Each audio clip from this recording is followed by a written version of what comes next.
নমস্কার, আপনাদের সবাইকে স্বাগত জানাই গল্পকথক রীতি চ্যানেলে। আশুতোষ মুখোপাধ্যায়ের বিখ্যাত উপন্যাস ৭ পাকে বাঁধা আজকে শুনবেন অন্তিম পর্ব।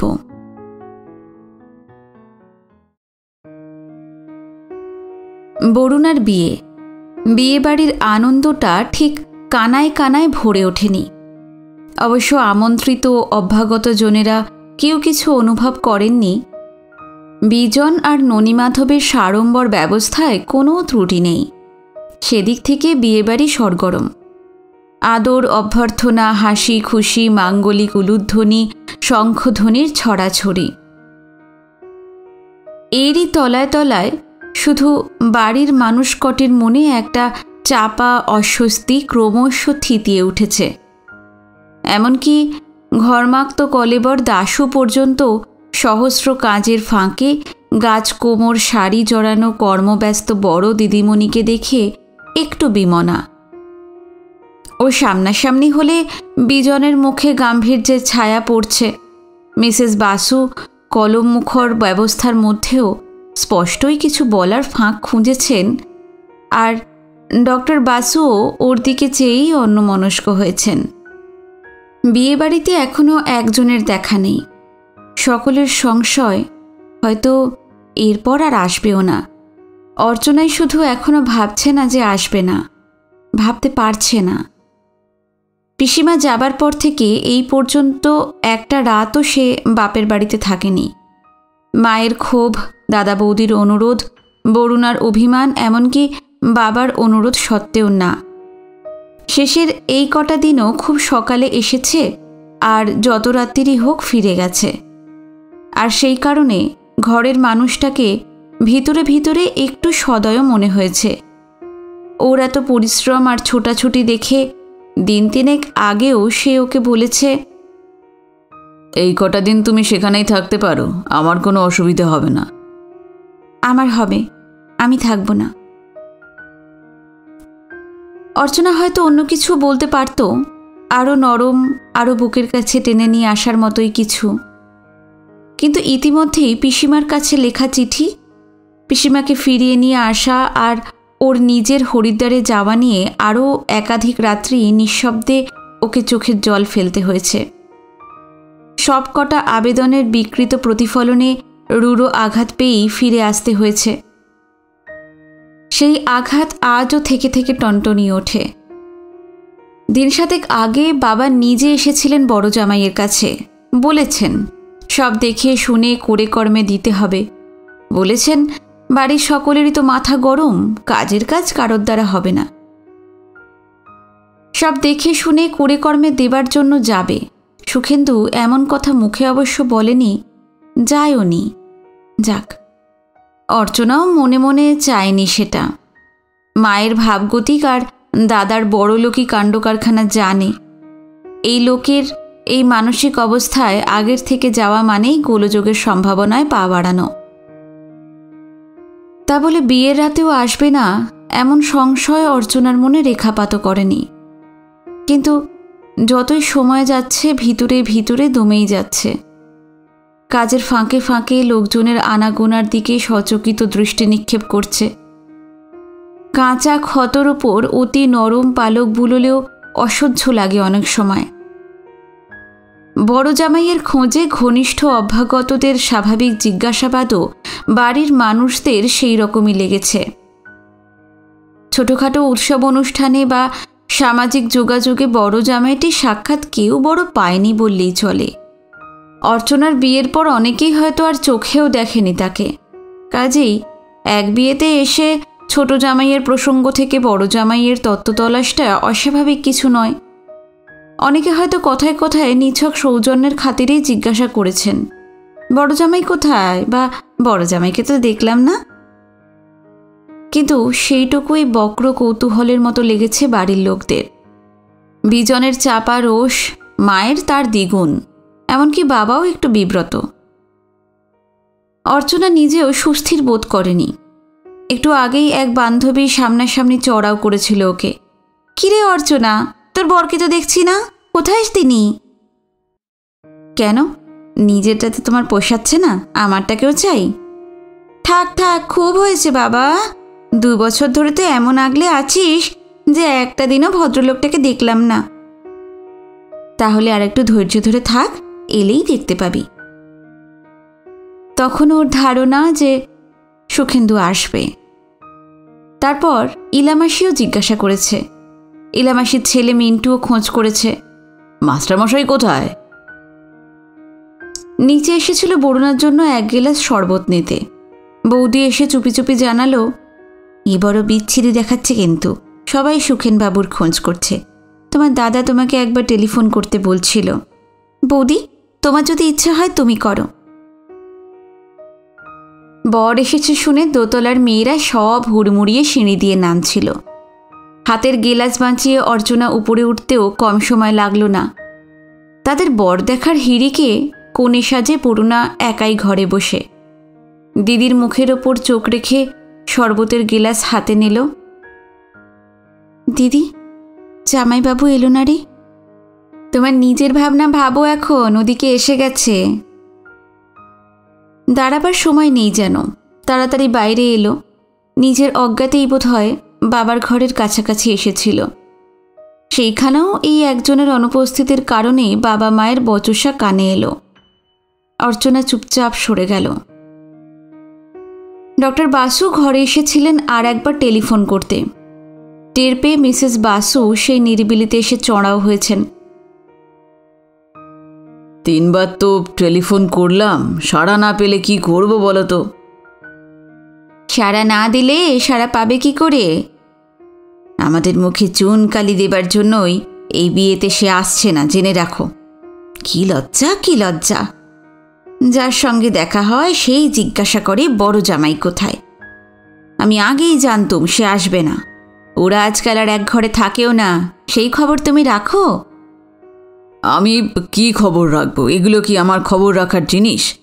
এসব কথা এখন থাক, চলো ওদিকে চলো, ডাকাডাকি পড়ে গেছে। বিয়ের লগ্ন উপস্থিত এক সময়। ছাদেই বিয়ে, বাড়িশুদ্ধ লোক সেখানে ভিড় করেছে। এদিকটা ফাঁকা। অর্চনা পায়ে পায়ে বাবার ঘরে চলে এলো। আস্তে আস্তে টেলিফোনের রিসিভারটা তুলে নিল, নম্বর ডায়াল করল। টেলিফোন বেজেই চলেছে। অর্চনার শান্ত প্রতীক্ষা। ওদিক থেকে রিসিভার তোলার শব্দ কানে এলো। কণ্ঠস্বরের অপেক্ষায় দাঁতে নিজে ঠোঁট কামড়ে ধরল। কণ্ঠস্বর নয়, ওদিকে রিসিভারটা ঠক করে টেবিলে নামিয়ে রাখার শব্দ একটা। অর্চনা ফ্যাল করে নিজের হাতের রিসিভারের দিকে চেয়ে রইল খানিক। আবারও কানে লাগালো ওটা। কোনো সাড়া শব্দ নেই। রিসিভার যথাস্থানে নামিয়ে রেখে বাবার বিছানায় এসে বসল সে। কিছু একটা কাজেই হয়তো মিসেস বাসু ব্যস্ত মুখেই ঘরে ঢুকেছিলেন। মেয়েকে ওভাবে বসে থাকতে দেখে থমকে দাঁড়ালেন। নীরব দৃষ্টি বিনিময়। রুদ্ধ আক্রোশেই যেন হিসিয়ে উঠলেন তিনি। জামাই বলে একে ছেড়ে দেব না, এই অপমানের কৈফিয়ত আমি নিয়েই ছাড়ব। আগে যদি জানতুম এত ছোট, এত নীচ। মা থতমত খেয়ে থেমে গেলেন। অর্চনা তার পাশ কাটিয়ে সবেগে ঘর থেকে বেরিয়ে গেল। অসহিষ্ণু প্রতীক্ষা। বিয়ে হয়ে গেছে, বর কনেকে ঘরে নিয়ে যাওয়া হয়েছে। হাল ফ্যাশনের বিয়ে। রাত 10টা, 10:30টার মধ্যে বিয়ে বাড়ি অনেকটা হালকা। অর্চনা চুপচাপ নিচে নেমে এলো। ড্রাইভারকে ইশারায় ডেকে নিয়ে গাড়িতে উঠল। এত গাড়ি আসছে যাচ্ছে, তখনও কেউ লক্ষ্য করল না। দরজা খুলে সাবি বিস্ময় প্রকাশ করার আগেই অর্চনা সিঁড়ির দিকে এগিয়ে গেল। বারান্দার দিকে দুটো ঘরের দরজাই আবজানো। 2-1 মুহূর্ত অপেক্ষা করে অর্চনা নিজের ঘরের দরজা ঠেলে ভিতরে এসে দাঁড়ালো। ঘরে আলো জ্বলছে, পাশের ঘরেও। টেবিলের ওপর চোখ পড়তেই স্তব্ধ রোষে সমস্ত মুখ কাগজের মতো সাদা। টেলিফোনের রিসিভারটা টেবিলের ওপর পড়ে আছে তখনও। মাঝের দরজার দিকে এক ঝলক আগুন ছড়িয়ে রিসিভারটা তুলে রাখল। তারপর এগিয়ে গেল দরজার দিকে। সুখেন্দু ইজি চেয়ারে বসে বই পড়ছে। অর্চনার শিরায় শিরায় রক্তের বদলে আগুনের স্রোত। এক ঝটকায় তার হাত থেকে বইটা নিয়ে ছুঁড়ে ফেলে দিয়ে প্রায় চিৎকার করে উঠল, আমি জানতে চাই এর অর্থ কি? সুখেন্দু একটু চমকে উঠেছিল। চুপচাপ তারপর তার মুখের দিকে খানিক চেয়ে উঠে মেঝে থেকে বইটা কুড়িয়ে আবার বসল। কিসের অর্থ? আমাকে এভাবে অপমান করার অর্থ কি? অপমান? কিসের অপমান? তোমাদের ওই বাড়িতে যে আমি যাব না এ তুমি জানতে না? কেন কেন যাবে না তুমি? যাব না তার কারণ সেখানে গেলে তোমার মা যে ভাব দেখান, যে ব্যবহার করেন আর যে উপদেশ দেন তাতে আমিও খানিকটা অপমান বোধ করি। আমার মা উপদেশ দেবে না তো উপদেশ দেবে বাইরের লোক এসে? তোমাদের ওই বাড়ি আমি বরদাস্ত করতে পারি না। তিনি অপমান করেন, উপদেশ হলে কিছু বলতাম না। তা পারবে কেন? নিজের নেই বলে যাদের আছে হিংসে, তাদের কাছেও ঘেঁষতে চাও না, তাই তো? হিংসে করার মতো তোমাদের কিচ্ছু নেই, সেটা জানলে এই কথা বলতে না। আমার বরদাস্ত করার থেকেও তুমি আমার মতো একজনের সঙ্গে মানিয়ে চলতে পারবে কি না সেই কথাটাই তোমার আর তোমার বাবা মায়ের আগে ভাবা উচিত ছিল। কোন কথায় কোন কথা আসছে কারোর হুঁশ নেই। আত্মসংবরণের চেষ্টায় অর্চনা টেবিলে একটা হাত রাখতে সেই বইটাই হাতে ঠেকল আবার, যে বইটা একটু আগেই সুখেন্দু টেবিলের উপর রেখেছে। উষ্ণ ঠেলায় টেবিল থেকে 5টা হাত দূরে মাটিতে ছিটকে পড়ল ওটা।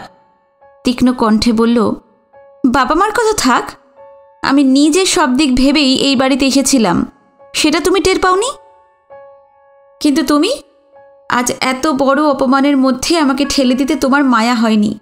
মানিয়ে চলার দায়িত্ব কি শুধু আমার, তোমার নয়? না, পিসিমাকে যেদিন তাড়াতে পেরেছ সেই দায়িত্ব সেই দিনই গেছে। কি কি বললে? আমি পিসিমাকে তাড়িয়ে দিয়েছি? তুমি অতি ছোট, অতি নীচ। অর্চনা আর এক মুহূর্ত দাঁড়ালো না, এক ঝটকায় ঘর থেকে বেরিয়ে এলো সে।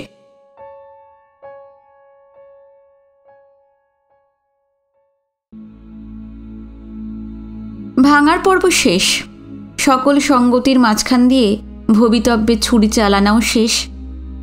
যে কোনো তুচ্ছ উপলক্ষে শান্ত বিচ্ছিন্নতা সম্ভব এখন। এর পরের 3 মাসে একটা নয়, এমনি অনেকগুলো উপলক্ষের সূচনা। পাশাপাশি 2টি ঘরের দিনাবসানের মাঝে নির্বাক চিত্রের মতোই সেগুলির আনাগোনা। অর্চনা নির্বাক দ্রষ্টা। চা নিয়ে সে সিঁড়ি দিয়ে ওপরে উঠে আসছে, আর একজন বেরুবার জন্য প্রস্তুত হয়ে নামছে। চায়ের সরঞ্জাম হাতে অর্চনা দেওয়ালের দিকে একটু ঘেঁষে দাঁড়িয়েছে। সুখেন্দু নেমে চলে গেছে। অর্চনা দাঁড়িয়ে দেখেছে। তারপর আস্তে আস্তে দোতলার বারান্দায় এসে দেওয়ালের ধারে চায়ের সরঞ্জাম নামিয়ে রেখে নিজের ঘরে এসে বসেছে। ঠিক এমনই পরিস্থিতিতে বুকের জামা ধরে ছদ্ম অনুশাসনের এই একজনকেই ওপরে টেনে নিয়ে এসেছিল। এই সেদিনের কথা, 2 বছরও নয়, কিন্তু বহুদিন, যেন বহু দূরের কোনো একদিন। রাতে নিচের খাবারের টেবিলে দুজনের মুখোমুখি বসে আহারের যোগটুকুও বিচ্ছিন্ন। অর্চনা যথাসময়ে টেবিলে প্রতীক্ষা করেছে। সাবি এসে টেবিল থেকে সুখেন্দুর থালাবাটি সব তুলে নিয়ে গেছে। দাদাবাবু ওপরে খাবেন বললেন, দিয়ে আসতে বলছেন। নিয়ে গেছে। অর্চনা চেয়ে চেয়ে দেখেছে। সেদিন অন্তত ওর খাওয়া হয়নি। উঠে চুপচাপ নিজের ঘরের খাটের কোণে এসে বসেছে। ও ঘরের আহার সমাধা হলো টের পেয়েছে। তারপর ইজি চেয়ারে বসে রাতের পাঠে মগ্ন।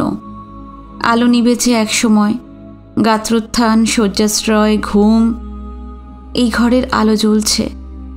মাঝের দরজা দিয়ে সেই আলোর খানিকটা ও ঘরে গিয়ে পড়েছে।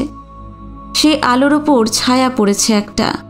মাঝের দরজায় অর্চনা এসে দাঁড়িয়েছে, দাঁড়িয়েই আছে।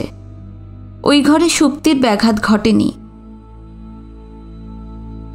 খাটে অর্চনা বসে নিষ্প্রাণ মূর্তির মতো, তার সামনেই একটা চেয়ারে বিজন বসে। সেও বিস্মিত, কিছুটা বিভ্রান্ত। কলেজ থেকে সুখেন টেলিফোনে বিজনকে জানিয়েছে শিগগিরই সে 1 মাসের জন্য বাইরে যাচ্ছে, কেউ এসে যেন অর্চনাকে নিয়ে যায়। বিজন নিতে এসেছে, অথচ অর্চনা কিছুই জানে না। তাই বিস্ময়, সেই সঙ্গে অস্বস্তিও। এই বাড়ির বাতাসের গতি তারাও উপলব্ধি করতে পারে। মা হাল ছাড়তেই বাবা নিজেই হাল ধরতে চেষ্টা করেছিলেন, কিন্তু অর্চনাই জামাইয়ের সঙ্গে কোনো যোগাযোগ ঘটতে দেয়নি তার। নীরবে মাথা নেড়ে বাধা দিয়েছে। অস্বস্তি চেপে বিজন বসে থাকতে পারেনি বেশিক্ষণ। বলে গেছে সুখেন্দু চলে গেলেই না হয় এসে তাকে নিয়ে যাবে। অর্চনা জবাব দেয়নি। কখন উঠে চলে গেছে তাও তার কোনো হুঁশ নেই। উপলক্ষগুলো এই রকমের। এমনি আরও 2টো ঘটনার পর উপলক্ষেরও আর প্রয়োজন থাকল না। একটা রাতের ঘটনা, অন্যটা দিনের। ঘরের আলো নিভিয়ে সুখেন্দু শুয়ে পড়তেই মাঝের দরজা দিয়ে ও ঘরের আলোর ঝলক তার অন্ধকার শয্যার কাছাকাছি এসে থেমে আছে। বিছানায় গা ঠেকালেই ঘুম হয়, তবু কি জানি কেন সেদিন ওই আলোটুকুই ঘুমের ব্যাঘাত ঘটাতে লাগলো এবং বিরক্তির কারণ হয়ে উঠল। শেষে একসময় উঠে এসে সরাসরি দরজাটা বন্ধ করে দিল সে। অর্চনা জানলার কাছে রাস্তার দিকে মুখ করেই দাঁড়িয়েছিল, কিছুই দেখছিল না, এমনিই দাঁড়িয়েছিল। শব্দ শুনে ফিরে তাকিয়ে দেখে মাঝের দরজাটা বন্ধ হয়ে গেল। নিজের অগোচরে 2-1 পা সরে এলো, তারপর নিশ্চল। পাকাপাকি ব্যবধান রচনা, পাকাপোক্ত জবাব।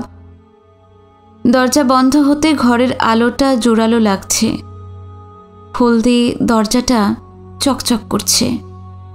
একটা অশুভ ইঙ্গিত যেন চকচকিয়ে উঠছে। অর্চনা আলোটা নিভিয়ে দিল। পরদিন অর্চনা তখন নিচে স্নানের ঘরে। মেঝেতে উবুর হয়ে সুখেন্দু মায়ের সাবেকি আমলের বড় ট্রাঙ্কটা খুলে বসেছিল। ট্রাঙ্কটা তার এই ঘরেই। গরম জামাকাপড় সব ওতেই থাকে। বাইরে বেরুতে হলে যা যা নেবে বার করে রোদে দিয়ে ঠিকঠাক করে রাখা দরকার। তাছাড়া কি আছে না আছে তাও স্মরণে নেই। তার পিছনেই সাবি দাঁড়িয়েছিল। একটু অপেক্ষা করে সে যে চলে গেছে সুখেন্দুর খেয়াল নেই। মেঝে চাবির গোছাটা একটু জোরেই পিছন দিকে ঠেলে দিয়ে বলল, এটা রেখে এসো। চাবিটা সরসর করে টেবিলের নিচে গিয়ে থামল। যা যা বার করছিল একবার পরীক্ষা করে সুখেন্দু সেগুলো নিয়ে ছাতে উঠে গেল। সঙ্গে সঙ্গে ঝাঁটা হাতে হরিয়া ঘরে ঢুকেছে। দাদাবাবু 2-10 মিনিটের জন্য ঘর থেকে না বেরোলে ঘর ঝাঁট দেবার অবকাশ হয় না। এই কাজটুকু সারবার জন্য সকালের মধ্যে অনেকবারই ফিরে যেতে হয় আর সুযোগের প্রতীক্ষা করতে হয়।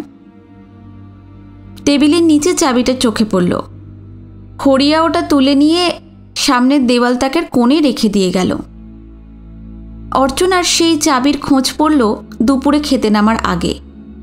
রোজই খেতে যাবার আগে চাবি নিয়ে নামে। আসার সময় ভাড়ার রান্নাঘর সব বন্ধ করে আসে। বিছানা উল্টে পাল্টে অর্চনা চাবি খুঁজছে, একটু অবাক। এদিকে দেরি দেখে সাবি তাড়া দিতে এসে জিজ্ঞাসা করল, কি খুঁজছ, চাবি?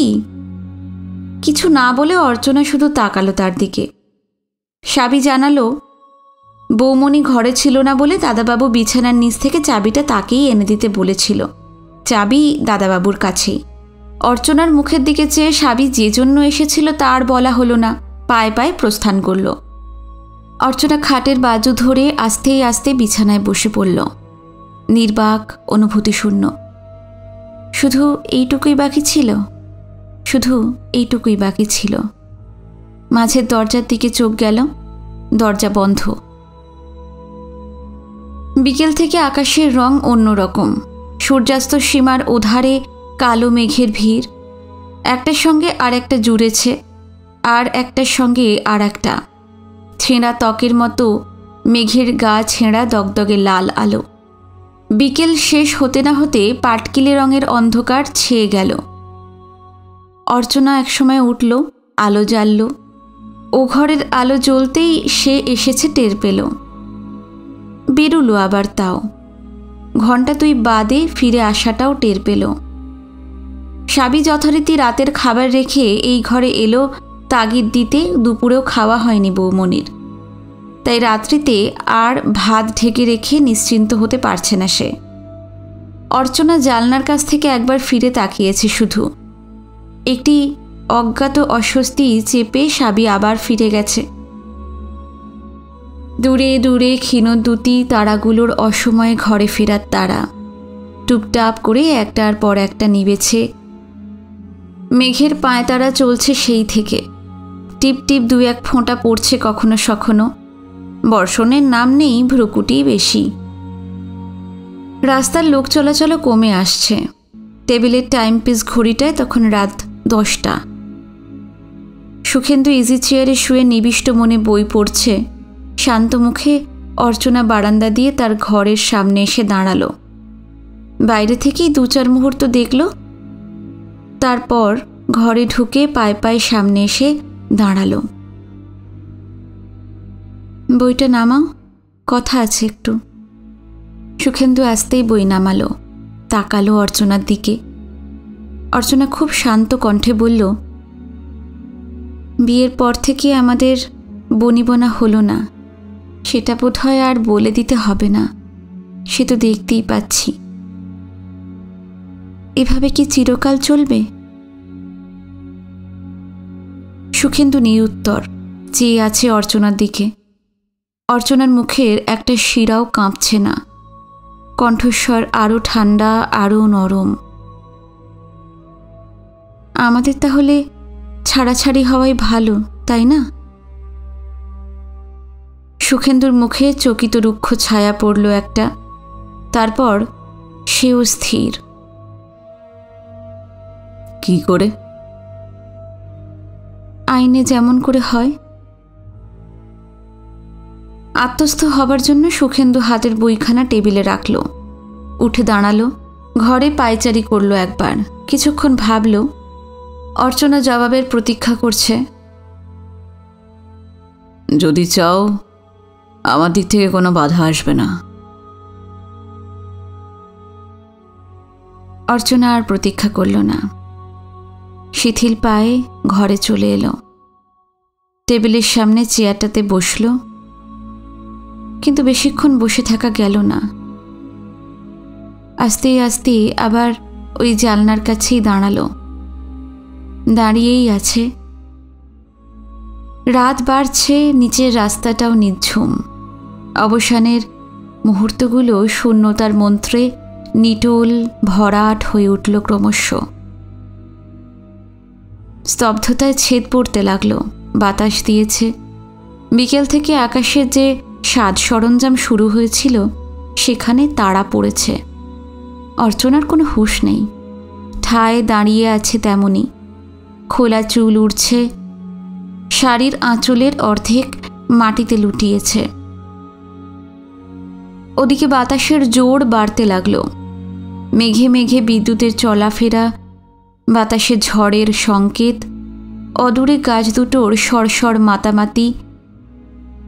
লাইট পোস্টের আলোগুলো দস্যু কবলিত মেয়ের মতো বিড়ম্বিত, নিষ্প্রভ। ঝোড়ো বাতাসে আর বৃষ্টির ঝাপটায় অর্চনার সম্বিত ফিরল। জানলা বন্ধ করে শাড়ির আঁচল গায়ে জড়ালো। 2 চোখ মাঝের বন্ধ দরজা থেকে ফিরে এলো টেবিলের টাইমপিস ঘড়িতে। রাত্রি 1টা। পায়ে পায়ে ঘর থেকে বেরিয়ে বারান্দায় এসে দাঁড়ালো সে। সুখেন্দুর ঘরের সামনে এসে আবার দাঁড়ালো। ঘরে আলো জ্বলছে। বই কোলে ইজি চেয়ারেই সুখেন্দু অঘোরে ঘুমোচ্ছে। ঘরের খোলা জানলা দিয়ে ঝড় জলের ঝাপটা আসছে। অর্চনা ঘরে ঢুকে জানলা বন্ধ করল। ফিরে আসার মুখে ইজি চেয়ারের সামনে একটু দাঁড়ালো, চেয়ে চেয়ে দেখল। তারপর বিছানা থেকে পাতলা চাদরটা তুলে নিয়ে তার গায়ে ঢেকে দিয়ে আস্তে আস্তে ঘর থেকে বেরিয়ে এলো।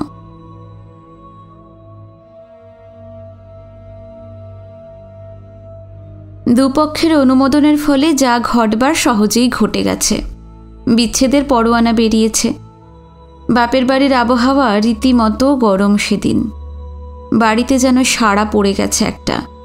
বিজনের উত্তেজনা, বরুণার উত্তেজনা, মায়ের উত্তেজনা। বিজন পারলে তক্ষুনি আর একটা বিয়ে দিয়ে দেয় অর্চনার। হাতের কাছে তো পাত্র আছেই মজুদ, সকলেই জানে আছে। এমন একটা দিনে ননীমাধবও এসেছে। তার ফর্সা মুখখানি একটু বেশি লাল হয়েছে, পকেট থেকে ঘন ঘন রুমালও বেরিয়েছে। ওদিকে শুভার্থী আত্মীয় পরিজনরাও কেউ কেউ এসেছেন। আজকালকার দিনে এটা যে এমন কিছু একটা ব্যাপার নয়, বারবার সেই কথাই ঘোষণা করে গেছেন তারা। অর্চনা তার নিজের ঘরে, বিয়ের আগে যেই ঘরে থাকতো সেই ঘরে। নিচের জটলায় তারও নিঃসংকোচ উপস্থিতি সকলের কাম্য ছিল, বিশেষ করে মায়ের আর দাদার। যার জন্য এত বড় গুরুভার লাঘব করার চেষ্টা, সে একপাশে সরে থাকলে নিষ্পত্তিটা খুব সহজ মনে হয় না। আর অনুপস্থিত বাড়ির কর্তা ডক্টর বাসু। অবশ্য এই সভায় তিনি অবাঞ্ছিতও বটেন। তার অনুমোদন ছিল না সেটা সকলেই জানত, কিন্তু আজ আর তাকে আমল দিচ্ছে কে? হুট করে এমন একটা বিয়ে দিয়ে বসেছিলেন বলেই তো এরকমটা ঘটল। নিজের ঘরে বসে স্তব্ধ বিষণ্ণতায় তিনি চুরুট টানছেন। ইদানিং ঘন ঘনই চুরুট ফুরোচ্ছে। দাশুকে পাঠিয়েছেন বাক্স ভরে চুরুট কিনে নিয়ে আসতে। তিনি না এলেও মিসেস বাসু অব্যাহতি দেননি। তার কাছে এসে থেকে থেকে জ্বলে উঠেছেন সেই অমানুষ লোকটার বিরুদ্ধে, যে একটা দিন শান্তিতে থাকতে দেয়নি তার মেয়েকে। এবারে হাড় জুড়োবে। সমর্থন না পেয়ে স্বামীর ওপরেই আগুন। যত কিছুর মূলে তুমি তো এখন চুপ করে থাকবেই। তুমি দয়া করে এখান থেকে যাবে, কিচ্ছু ভালো লাগছে না আমার। মিসেস বাসু হকচকিয়ে গেছেন। এই ধরনের কণ্ঠস্বর বড় একটা শোনেননি। মুখে যতই বলুন, মেয়ের জন্য দুর্ভাবনায় ভিতরে ভিতরে মায়ের মনও তো শুকিয়েছিল। অসহায় ক্ষোভে সেইটুকুই প্রকাশ হয়ে গেছে। ও, আমাকে বুঝি এখন আর তোমার সহ্য হচ্ছে না? কোথা থেকে একটা অপদার্থ অমানুষ ধরে এনে সংসারটাকে একেবারে তছনছ করে দিলে। অপমানে অপমানে মেয়েটার হাড় কালি। তার দিকে তুমি একবারও চেয়ে দেখেছো তুমি চেয়ে? এই সব আর আমি সহ্য করতে পারছি না। নারীর বল চোখের জল। কান্নার বেগ সামলানোর জন্য মুখে আঁচল চাপা দিয়ে ঘর থেকেই বেরিয়ে গেছেন। বাড়ির মধ্যে সেদিন বিমর্ষ দেখা গেছে আর একজনকে, দাশু। বাক্স ভরা চুরুটের গোটা কতক অন্তত তার পকেটেই থাকার কথা, কিন্তু খেয়াল ছিল না। দিদিমণির ঘরের পাশ দিয়ে যেতে যেতে গতি আপনিই মন্থর হয়েছে। জানলার দিকে মুখ করে বসে আছে। বাইরে থেকে সে মুখের আভাস দেখা যায় শুধু। চুরুটের বাক্সটার দিকে চেয়ে আর এক দিনের স্মৃতি তার মনে পড়েছে। বড় মিষ্টি স্মৃতি। সেদিনের পাওয়ার আনন্দে দিদিমণি নিজের হাতেই ওর পকেটে একটা চুরুট গুঁজে দিয়েছিল। নিচের ঘরে বরুণার উত্তেজনা এবং আক্রোশ দুই স্বতঃস্ফূর্ত। বারবার বলেছে, ঠিক হয়েছে, খুব ভালো হয়েছে, যেমন লোক তেমন শিক্ষা হয়েছে। তার দিদিকে হেনস্থা করেছে যে লোকটা, তার কত বড় শিক্ষা হলো সেটা ভেবেই ডগমগিয়ে উঠেছে থেকে থেকে। বিজনকেও জিজ্ঞাসা করেছে, আচ্ছা দাদা, এই খবরটা কি কাগজে বেরোবে রে? অদূরে বসে তার স্বামী বেচারা ওর আনন্দ মিশ্রিত উত্তেজনাটুকু করুণ নেত্রে লক্ষ্য করেছে, সেই দিকে তার খেয়াল নেই। স্বামীর কাছে অশ্রুবর্ষণ করতে হলেও ছেলের কাছে সত্যিকারের সান্ত্বনা পেয়েছেন মিসেস বাসু। বিজন বলেছে, অত মুশড়ে পড়লে চলে নাকি? এরকম তো আজকাল হামেশাই হচ্ছে মা। এই তো কোর্টে গিয়ে দেখে এলাম 3000 ঝুলছে এরকম কেস। তারা কি সব চোখে অন্ধকার দেখছে নাকি? 3000? হ্যাঁ, কম করে। তোমরা তো তবু চট করে রেহাই পেয়ে গেলে। যা হবার হয়ে গেল, ভালোই হলো। তারপর আভাসে ইঙ্গিতে বিজন আশ্বস্ত করেছে মাকে। বলেছে, আইনের এই কড়াকড়ির সময়টা পেরুলেই এমন বিয়ে দেব না অর্চনার, দেখবে, সবাই দেখবে, আর অর্চনাও ভালো থাকবে, তুমি আমার কথা বিশ্বাস করো। এত বড় আশ্বাসের পাত্রটি কে তাও সকলেই জানে। দিন কাটতে লাগলো। এর মধ্যে দুটো পরিবর্তন হয়েছে। এক, বাসা বদল। অবস্থার পরিবর্তনের সঙ্গে সামঞ্জস্য রেখে মায়ের সঙ্গে পরামর্শ করে বিপরীত এলাকায় বিজন একটা বাড়ি ভাড়া করেছে। বড় বাড়ি, নিজেদের বাড়ি না হওয়া সত্ত্বেও সেখানে অবস্থানের বাসনা। তাছাড়া পূর্বস্মৃতির কাছাকাছির মধ্যে না থাকাই বাঞ্ছনীয়। নতুন পরিবেশে অর্চনারও কিছুটা পরিবর্তন সম্ভব। আর দ্বিতীয়, অর্চনা আবার এমএ পড়তে শুরু করেছে। দিন যায়, অর্চনার মনে হতো কি করছে সেই মানুষটা, মনে মনে কেমন জ্বলছে, জানতে পেলে ভালো হতো। জানার উপায় নেই বলে সে নিজেই জ্বলত। জীবন থেকে যাকে ধুয়ে মুছে ফেলেছে, মন থেকে তাকে বিদায় দেওয়াটা সম্পূর্ণ হচ্ছে না বলেই আরও জ্বালা। পার্টি ভালো লাগে না, ক্লাব ভালো লাগে না, থিয়েটার না, সারাদিন বই পড়ে। দিনরাত্রির বেশিরভাগই বই নিয়ে কাটে তার। ইউনিভার্সিটি লাইব্রেরি থেকে আসতেও বেশ রাত হয় এক একদিন, কিন্তু মাঝে মাঝে বইও ভালো লাগে না। সকলেরই একটা চোখ আছে তার দিকে, কিন্তু বাড়ির মধ্যে যে একজনের সস্নেহ দৃষ্টি আর আহ্বানের আশায় ভিতরটা প্রতীক্ষাতুর সর্বদা, তিনি যেন চেনেনও না তাকে। তিনি বাবা। সামনাসামনি হলেও অন্যদিকে মুখ ফিরিয়ে চলে যান, বিরক্ত হন। অর্চনা পারলে তার সামনে আসেই না। বাবা ঘরে না থাকলে সঙ্গোপনে তার ঘর গুছিয়ে রেখে আসে। বাবার উপেক্ষা মা অবশ্য দ্বিগুণ পুষিয়ে দিতে চেষ্টা করে। নতুন বৈচিত্র্যের সন্ধানে মাঝে মাঝে কিছু একটা প্রোগ্রাম করে মেয়ের মত নিতে আসেন প্রায়ই।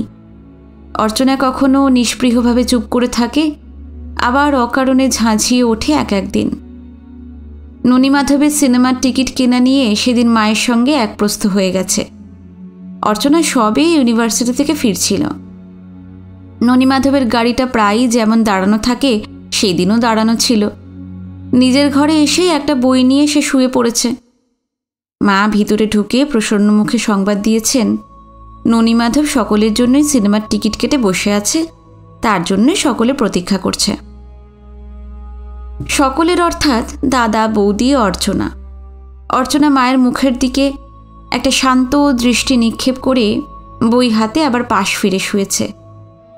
মা একটু মনে মনে শঙ্কিত। কিরে, শুয়ে পড়লি যে, শরীর খারাপ হয়নি তো? না। তাহলে ওঠ, চটপট মুখ হাত ধুয়ে নে, আর সময় নেই তো। তুমি ওদের যেতে বলো, আমি যাব না। কি ওদের যেতে বলো? ননীমাধব 4খানা টিকিট কেটেছে। মা, আমার টিকিটে তুমি চলে যাও, আমার ভালো লাগছে না, আমি যাব না। কি যে রঙ্গ করিস বোঝা যায় না। আমার ভালো লাগে না মা, কতদিন তোমাকে নিষেধ করেছি, তুমি কেন এভাবে আমাকে বিরক্ত করো বলো তো? আমি তোকে বিরক্ত করি?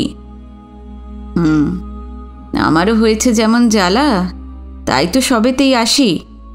যা খুশি কর বাবা তোরা, আর কখনো যদি কিছু বলতে আসি দেখিস। কিন্তু বলতে না এসেও তিনি পারেন না। সরাসরি না বললেও চুপ করে থাকতে পারেননি। ননীমাধবের কদর এই বাড়িতে দিনে দিনে বাড়ছে। এলেই চা করে দেন, ভালো মন্দ খবর নেন, কারণে অকারণে অর্চনাকে ঘরে ডাকেন। বরুণা শ্বশুরবাড়িতে থাকে, প্রায়ই আসে। মায়ের সঙ্গে তার গোপন পরামর্শের আভাসও অর্চনা একটু আধটু পায়। যে বরুণা ননীমাধবকে দেখলেই মুখ ভ্যাংচাতো আর দিদিকে ঠাট্টা করত, সেও আজকাল ঠাট্টা দূরে থাক, কিছু একটা প্রত্যাশা নিয়েই ভদ্রলোককে লক্ষ্য করে। পারলে একটু যেন তোয়াজ করেও চলে। আর দাদা বৌদি, তাদের তো কথাই নেই। ননীমাধবের মতন এমন লোক তারা একজনের বেশি দুজন দেখেছে বলে তো মনে হয় না। দাদা আর মায়ের বিশেষ এক ধরনের ডাক শুনলেই অর্চনা বুঝতে পারে ঘরে কেউ আর আছে, আর সে ননীমাধব ছাড়া কেউ নয়। ওর ভিতরের বিরক্তি বাইরে তেমন প্রকাশ পায় না। ডাকলে সাড়া দেয়, ঘরে আসে, কথা বলে, আর রুমালে মুখ ঘষতে ঘষতে একখানা ফর্সা মুখ লাল হয়ে ওঠে, তাও লক্ষ্য করে। অর্চনার বিয়ে করবে না কোনো দিন এমন কথা কখনো বলেনি, এমন মনোভাবও কখনো প্রকাশ করেনি। সেই বিচ্ছেদের দিন থেকেই বলতে গেলে তার বিয়ের কথা আবার উঠেছে, কিন্তু আইনগত বাধার আর সামাজিক চক্ষুলজ্জার খাতিরেই সম্ভবত প্রথম বছরটা কেউ সরাসরি প্রস্তাবটা তোলেনি। তারপর তার ভাবগতিক দেখে কথাটা সামনাসামনি তুলতে তেমন ভরসাও কেউ পেয়ে ওঠেনি। যেটুকু বলে আভাসে, ইঙ্গিতে। অর্চনা তার জবাবও দেয় না। সকলেই মনে মনে তখন তার এমএ পরীক্ষাটা শেষ হওয়ার প্রতীক্ষা করেছে। সেই বহু প্রতীক্ষিত এমএ পরীক্ষাও হয়ে গেল। সকলেই আনন্দে আটখানা। ননীমাধব সকালেই মস্ত একটা ফুলের তোড়া এনে হাজির। মিসেস বাসু আনন্দে সেদিন তাকে সোজা অর্চনার ঘরে পাঠিয়ে দিলেন। তুমি তো ঘরেরই ছেলে, যাও যাও, নিজেই গিয়ে দিয়ে এসো। সিঁড়িতে রানু বৌদি আর এক দফা চাঙ্গা করেছে তাকে। যান, ঘরেই আছে, ঢুকে পড়ুন। কিন্তু ঢুকে পড়ে অস্বস্তি অনুভব করেছে ননীমাধব। নিরাসক্ত মুখে পরীক্ষা পাশের কোনো আনন্দ চোখে পড়েনি। দোরগোড়া থেকে একটু নিরীক্ষণ করে ঢোক গিলে বলেছে, আসবো? অর্চনা অন্যদিকে ফিরেছিল। হ্যাঁ, আসুন। কি ব্যাপার? সকালে উঠেই এমএর রেজাল্ট দেখলাম। ও, এ পাবার মতন এমন কিছু রেজাল্ট হয়নি। ফুলের তোড়া হাতে দেখেই অর্চনা বলেছে। ননীমাধবের সলজ্জ বিস্ময়ে, সে কি, ফার্স্ট ক্লাস? ফার্স্ট ক্লাস ফি বছরই দু একজন পায়। ওদিকে উৎফুল্ল আনন্দে দিদিকে ডাকতে ডাকতে বরুণাও হুড়মুড়িয়ে ঘরে ঢুকল। ফুল এবং ননীমাধবকে দেখে যেমন খুশি তেমনই অপ্রস্তুত। ও, আপনি? আমি তো এসেছিলাম দিদিকে কংগ্র্যাচুলেট করতে। হ্যাঁ, আমিও। অর্চনা তাকের থেকে ফুলদানি এনে টেবিলে ফুলের তোড়া রাখছিল। বরুণা খুশি মুখে ননীমাধবকে আপ্যায়ন করল। টেবিল সংলগ্ন চেয়ার আর বিছানা ছাড়া বসার আর জায়গা না দেখে ননীমাধব ইতস্তত করছিল। বাইরে থেকে বিজনের ডাকাডাকিতে ছন্দপতন, সাড়া দিয়ে বিরস বদনে প্রস্থান করতে হলো তাকে। বরুণা হেসে ওঠার মুখেও সামলে নিল। দিদির গম্ভীর মুখের দিকে তাকালে হাসি আসে না। অর্চনা বিছানায় বসে তাকে ডাকল, বস, বল তোর কি খবর? খবর তো আজ তোর রে বাবা, কি পড়াই না পড়লি 2 বছর ধরে। এই দিদি, বাবা খুশি হয়েছেন রেজাল্ট শুনে? কি জানি, আমি জানি না রে। বাবা এই 2 বছরের মধ্যে একটা দিনও আমার সঙ্গে কথা বলেনি। বরুণা জানত আজ বাবার ওপর তার রাগ হলো, তাই উঠে দাঁড়াতে গেল। দাঁড়া, আমি বাবাকে মজা দেখাচ্ছি। না, একদম না বরুণা, তুই বস এখানে। এরপর যত দিন যায় অর্চনার বিয়ের চিন্তায় মনে মনে উদ্গ্রীব সকলেই। এমএ পাশ করার পর ননীমাধবের হাজিরাও নিত্যনৈমিত্তিক হয়ে দাঁড়িয়েছে। মায়ের গরজ বালাই ঘুরিয়ে ফিরিয়ে বিবাহ প্রসঙ্গটা তিনিই প্রথম উত্থাপন করলেন মেয়ের কাছে, করে ধমকও খেলেন। তারপর মায়ের তাড়নায় ভয়ে ভয়ে হাল ধরতে এলো বরুণা। এসে সেও ধমক খেল এবং সবশেষে বৌদি। রঙ্গরস করে তিনি অগ্রসর হলেন। আচ্ছা বলি, ব্যাপারখানা কি বলো তো? বসে বসে কি একটা পড়ছিল অর্চনা, মুখ তুলে তাকালো। রোজ রোজ ভদ্রলোক এসে বসে থাকেন, তোমার কি দেখে একটু মায়াও হয় না অর্চনা? অর্চনা তেমনই চেয়ে আছে। কি করতে বলো আমাকে বৌদি? বিয়ে করো তুমি, বিয়ে করলেই তো ব্যাপারটা চুকে যায়। বিয়ে করব তোমাদের কোনোদিন বলেছি আমি? বলছো না বলেই তো ভাবনা আমাদের। তোমরা এই ভাবনা টাবনাগুলো এবার বাদ দাও। এই ভাবনাগুলো বাদ দিলে আমার এখানে থাকাটা একটু সহজ হয়। গম্ভীর মুখে আবার বই টেনে নিল সে। ওদিকে বৌদি পালিয়ে বাঁচল।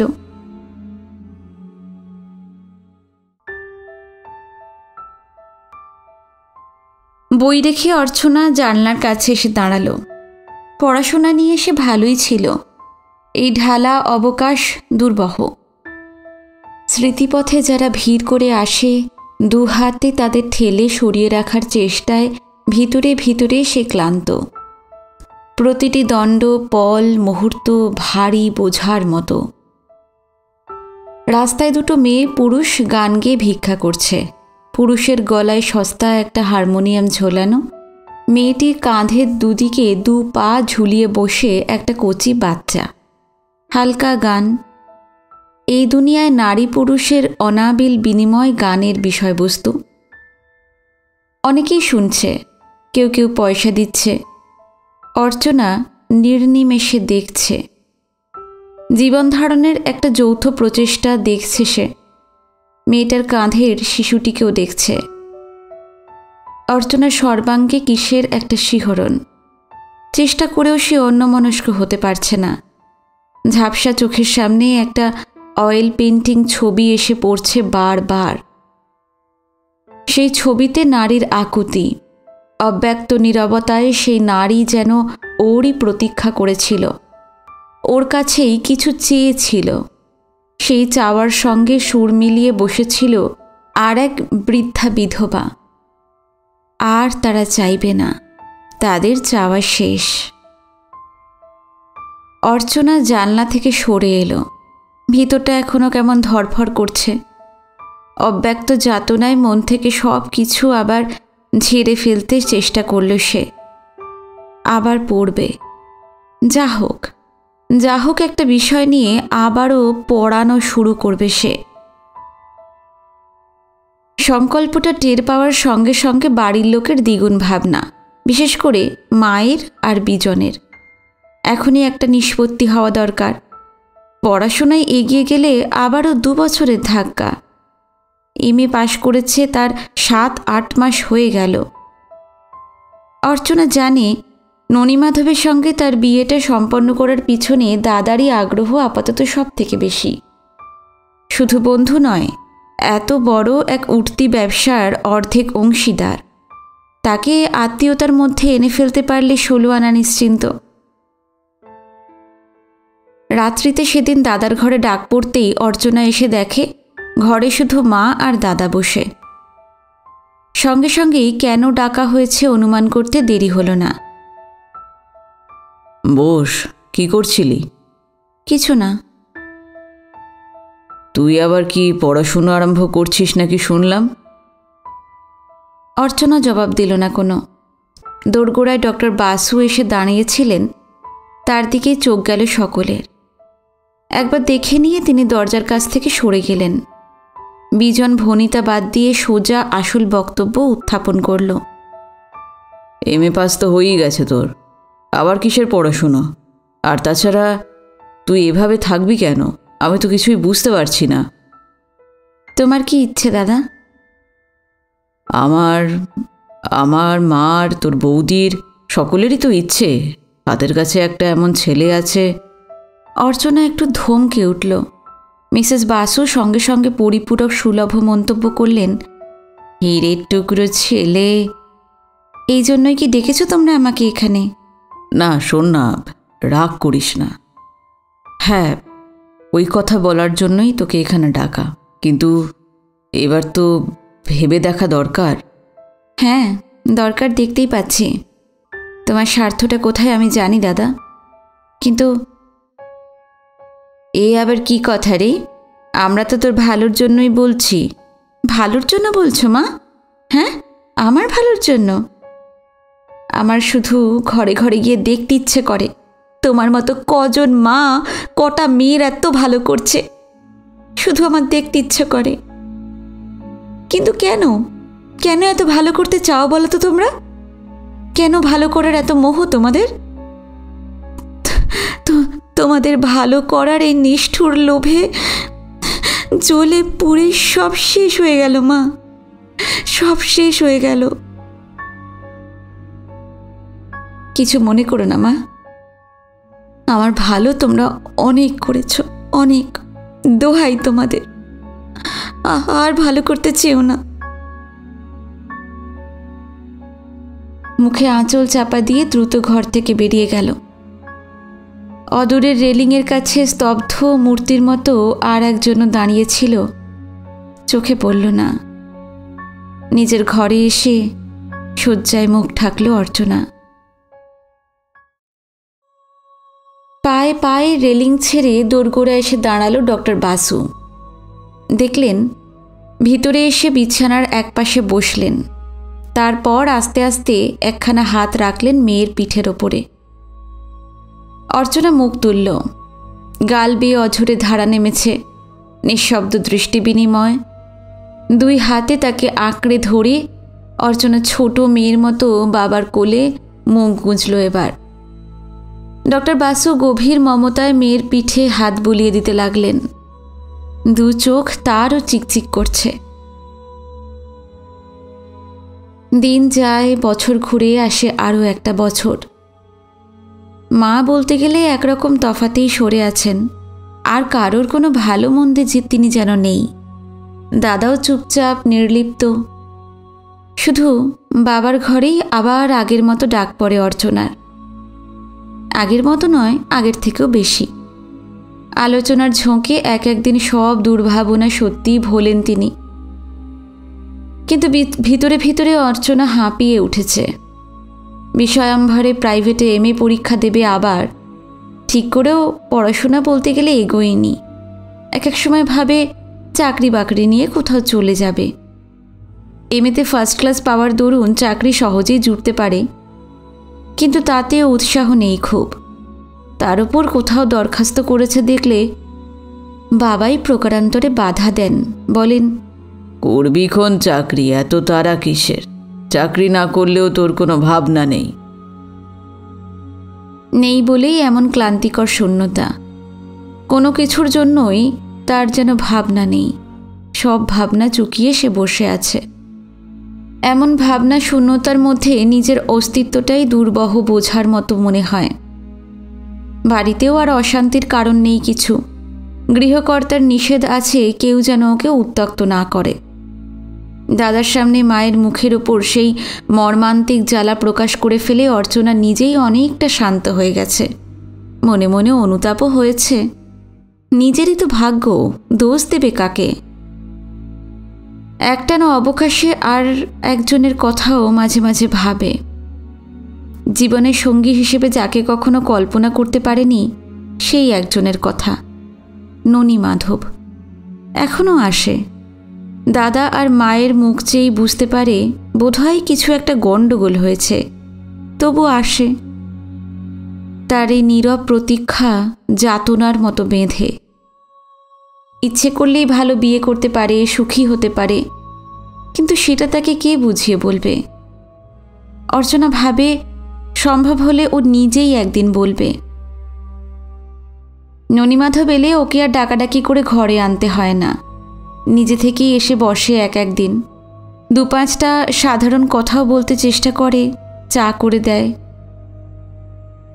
কিন্তু ওইটুকুই যেভাবে নাড়া দেয় ভদ্রলোককে দেখে সবসময় আবার সামনে যেতেও ইচ্ছে করে না। তার চোখে মুখে প্রত্যাশার আলো দেখে থমকে যায়। অর্চনা দিন কতকের মতো নিজেকে গুটিয়ে ফেলে আবার। এছাড়া আর কী বা করতে পারে? ওর জীবন বাস্তবে, যৌবন বাস্তবে দস্যুর মতোই আবির্ভাব যার, তার আনন্দ, বিষাদ, হিংসা, ক্রোধ সবই পুরুষের। সেই পুরুষ ছিনিয়ে নিতে জানে, নিয়েওছে। ওখানেই নিঃশেষে সর্বসমর্পণ ও বিধিলিপি। আজও সেইটুকু গোপন স্মৃতির মতোই। ও যে কিছুই আর হাতে রেখে বসে নেই। এই রিক্ততা নিয়ে নতুন করে আবার একজনের সঙ্গে আপোষ হবে কেমন করে? 1 বছরে মানুষ অতি বড় বিপর্যয়ও ভোলে। মায়ের আর দাদার রাগ বা অভিমান ভোলাটা অস্বাভাবিক কিছু নয়। তাছাড়া অর্চনার শান্ত পরিবর্তনটুকুও হয়তো কিছুটা আসার কারণ তাদের। দাদা বৌদি আর মায়েতে মিলে গোপনে গোপনে আবার যেন কি পরামর্শ শুরু হয়েছে একটা। অর্চনা হঠাৎ শুনল কিছুদিনের জন্য বাইরে বেড়াতে বেরোনো হবে। দাদা জানালো অর্চনার জন্যই বিশেষ করে একটা চেঞ্জ দরকার। দিনকে দিন তার শরীর খারাপ হয়ে পড়ছে। তাছাড়া একঘেয়ে ব্যবসায় তারা নিজেরাও নাকি খুব ক্লান্ত। এই নিজেরা বলতে আর কে, অর্চনা বুঝেই নিল। দাদার মুখের ওপর সে আর আপত্তি করল না। এমনিতেও বাদ প্রতিবাদ আর কারোর সঙ্গেই করে না বড়। তাছাড়া ভিতরে ভিতরে সত্যিই এমন ক্লান্ত সে যে কোথাও বেরোনোর প্রস্তাবটা ওর নিজের খারাপ লাগলো না। তার উপর বাবাও ওকে ডেকে বললেন, তোর শরীর তো সত্যি ভালো দেখছি না, ওদের সঙ্গে দিন কত ঘুরে টুরে আয় না, ভালো লাগবে। একদিন সত্যি বেরিয়ে পড়া হলো। অর্চনার ইচ্ছে ছিল বরুণাও সঙ্গে থাক, কিন্তু তার নাকি শ্বশুরবাড়ি থেকে ছুটি মিলল না। আসলে বরুণা নিজের বুদ্ধি খাটিয়ে এবং দাদার সঙ্গে পরামর্শ করে রইল। ওরা 4 জনে বেরিয়েছে, দাদা, বৌদি, ননীমাধব আর অর্চনা। দিল্লিতে দিন কতক থেকে যাওয়া হবে আগ্রায়। আগ্রায় আবার দিন কতক থাকা, তারপর প্রত্যাবর্তন। একেবারে কাছাকাছি থাকার দরুন এবারে কিছুটা সহজ হলো ননীমাধব। তার রুমাল কম বেরোতে শুরু করল।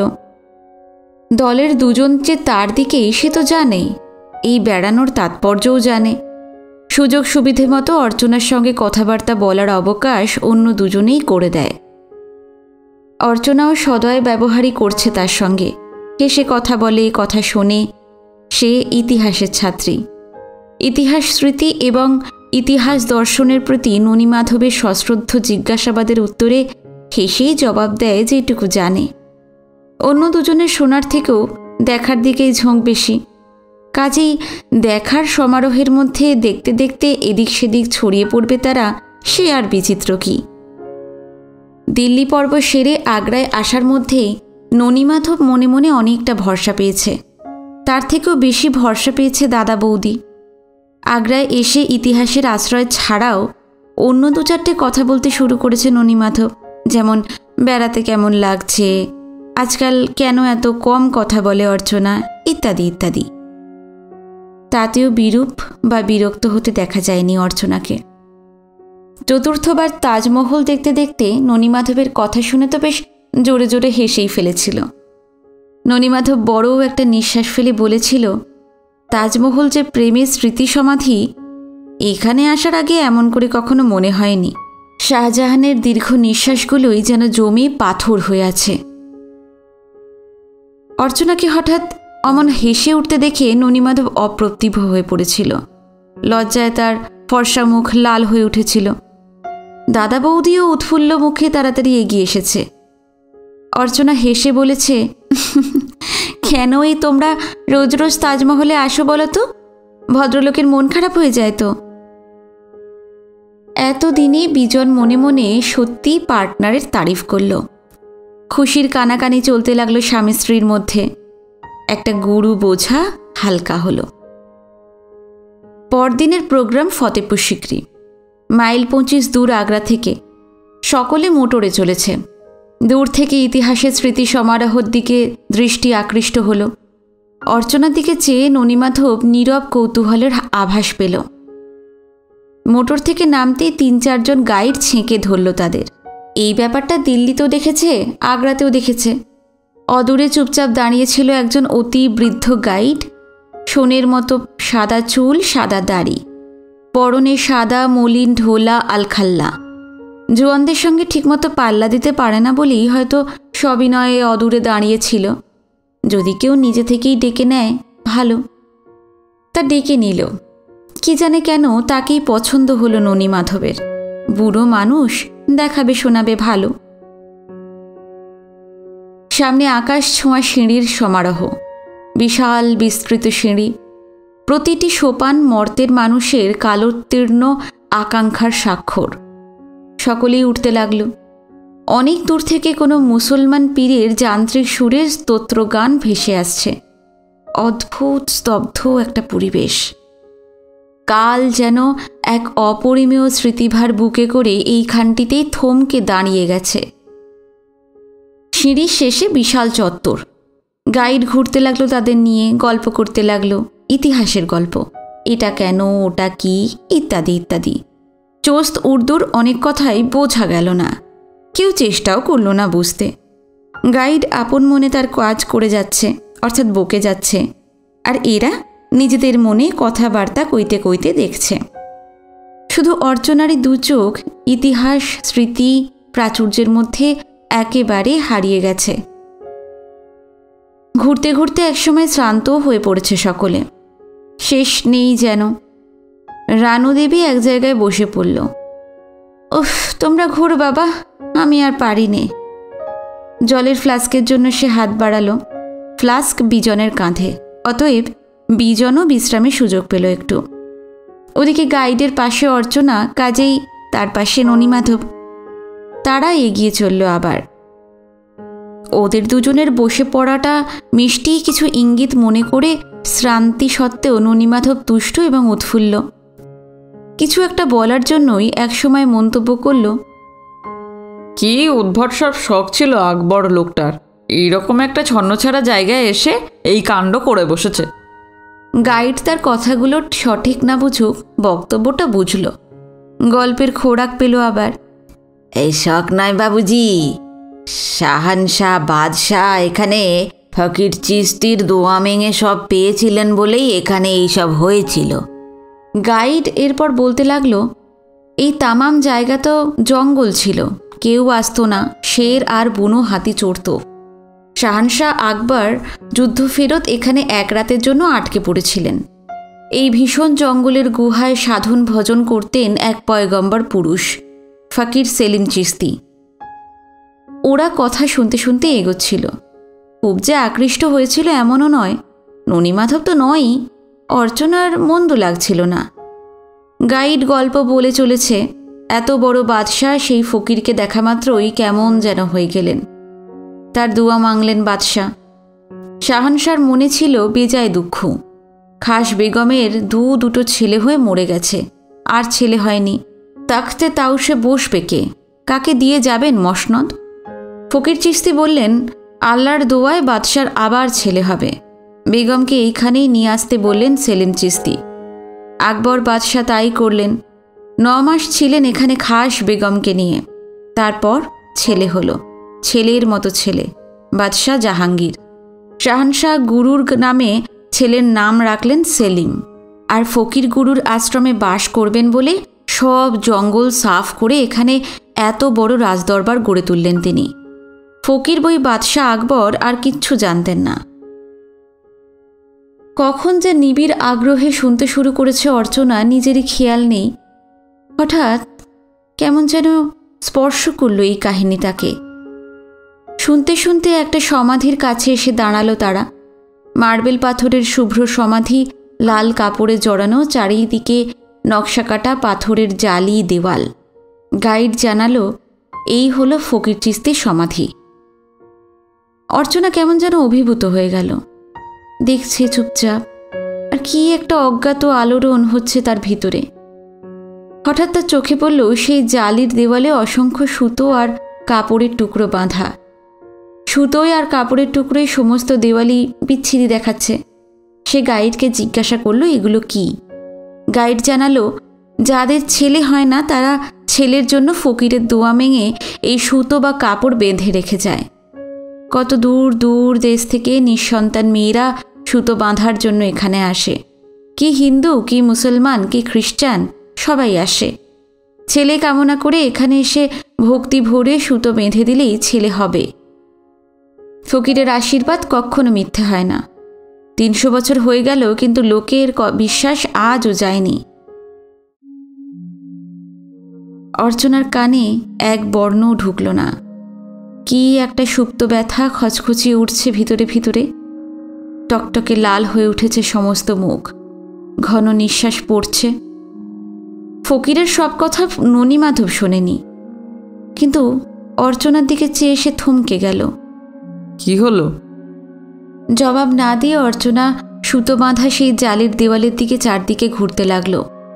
মুখে অব্যক্ত যাতনার চিহ্ন, চোখে নিষ্পলক বিভ্রান্ত আকুতি। অজস্র সুতো বাঁধা, সুতোর পর সুতো। ওই প্রত্যেকটা সুতো যেন এক একটা রক্ত মাংসের শিশু হয়ে দেখা দিতে লাগলো তার চোখের সামনে। অজস্র অগণিত তাজা শিশু।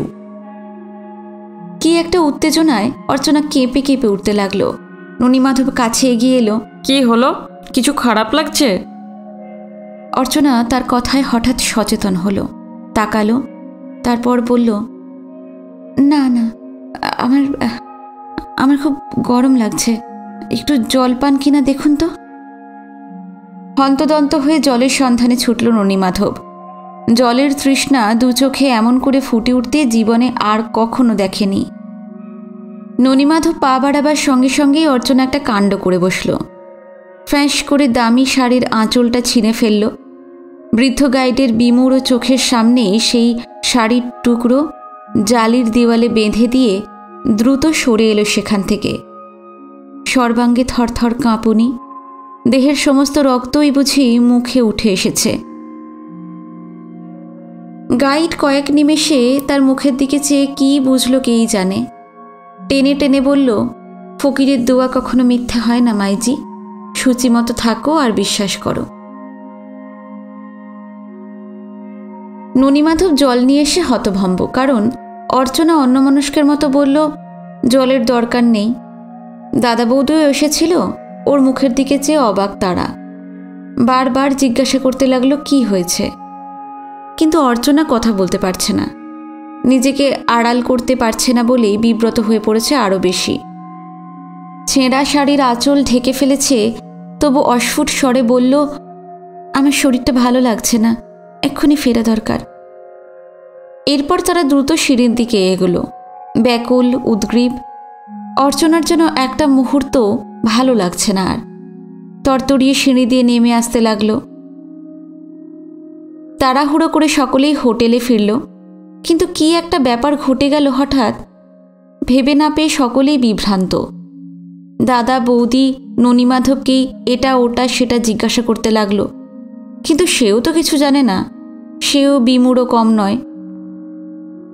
অর্চনা ঘোষণা করল সেই রাতেই সে কলকাতা ফিরবে।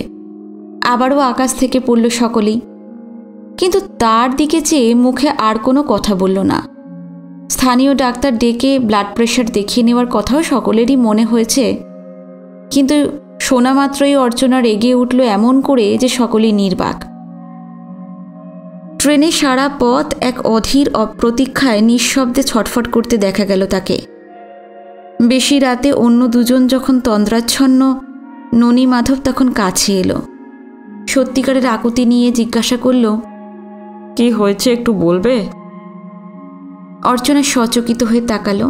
তার ভাবনায় একটা ছেদ পড়ল। কি বলবো? এভাবে চলে এলে কেন? আসা দরকার তাই। আপনি আপনি আমার একটা কথা রাখবেন? ননীমাধব উদ্গ্রীব প্রতীক্ষায় আরও একটু কাছে এগিয়ে এলো।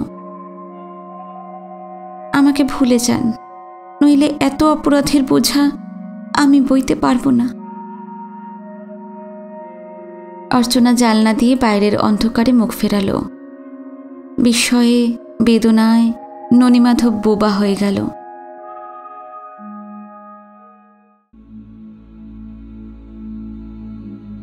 কলকাতা। হঠাৎ এভাবে ফিরে আসতে দেখে মিসেস বাসু 5 কথা জিজ্ঞাসা করতে লাগলেন। বিজন বিরক্ত হয়ে জবাব দিল, তোমার মেয়েকেই জিজ্ঞাসা করে দেখো না, আমরা কিছু জানি না। মেয়েকে 2-1 কথা জিজ্ঞাসা করে ডক্টর বাসুও কিছু হদিশ পেলেন না। ধীরে সুস্থে জানা যাবে ভেবে আর উত্ত্যক্ত করতে চাইলেন না। দুপুরের দিকে বিজন বেরিয়েছে, বৌদিও রাতের ক্লান্তি দূর করছে। অর্চনা চুপচাপ বেরিয়ে পড়ল। ট্রাম থেকে নেমে একটুখানি হাঁটা পথ, তারপর বাড়ি। অর্চনা সমস্ত বাড়িটাকে একবার দেখে নিল। দরজা বন্ধ, বন্ধই থাকে। কড়া নাড়ল, 1বার 2বার, সাড়া নেই। আরও জোরে কড়া নাড়ল। মনে মনে হিসেব করছে, যতদূর মনে পড়ে এই দিনটা অফ ডে, নাকি রুটিন বদলেছে কলেজের। কিন্তু তাহলে ভিতর থেকে দরজা বন্ধ কেন? বাইরে তালা ঝোলার কথা। অবশ্য সাবি থাকতে পারে। এবার ওদিক থেকে দরজা খোলার শব্দ। শরীরের সমস্ত রক্ত আবার মুখে এসে জমেছে অর্চনার। দরজা খুলল, অর্চনা স্তব্ধ।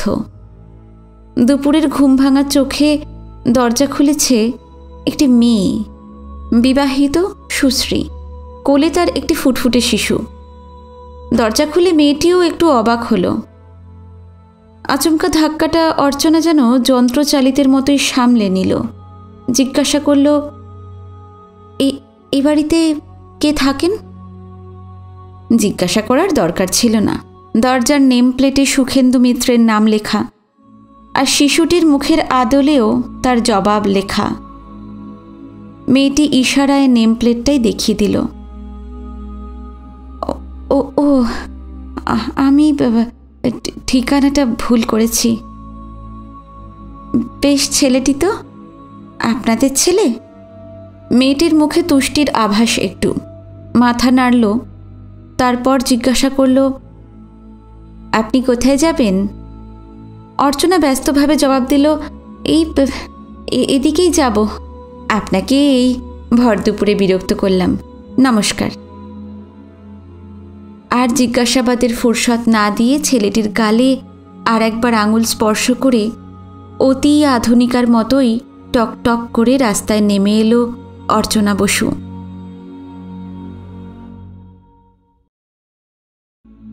পাখি ডাকা আবছা অন্ধকারে ভোরের আভাস। খড়খড়ে দু চোখের ওপর দিয়ে আর একটা রাতের অবসান।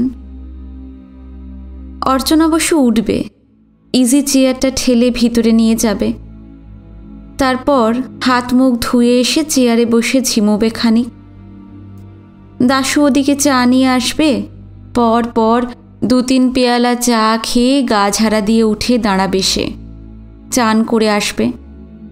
স্কুলের খাতা দেখে বা বই পড়েই কিছুক্ষণ কাটাবে।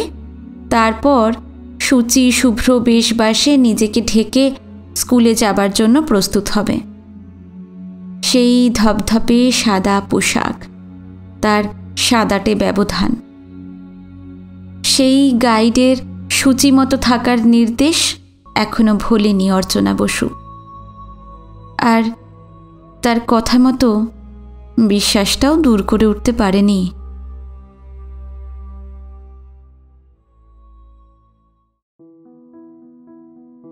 সাত পাকে বাঁধা উপন্যাসটি এখানেই শেষ হলো। আশা করি সম্পূর্ণ উপন্যাসটি আপনাদের ভালো লেগেছে। কমেন্টে আমাকে জানাবেন অবশ্যই। যারা নতুন এসেছেন আজকে, যারা এই উপন্যাসটি নতুন শুনলেন, যদি গল্প পাঠ ভালো লেগে থাকে অবশ্যই চ্যানেলটি সাবস্ক্রাইব করে রাখবেন। খুব শিগগিরই আরও একটি নতুন উপন্যাস নিয়ে আসছি আপনাদের কাছে।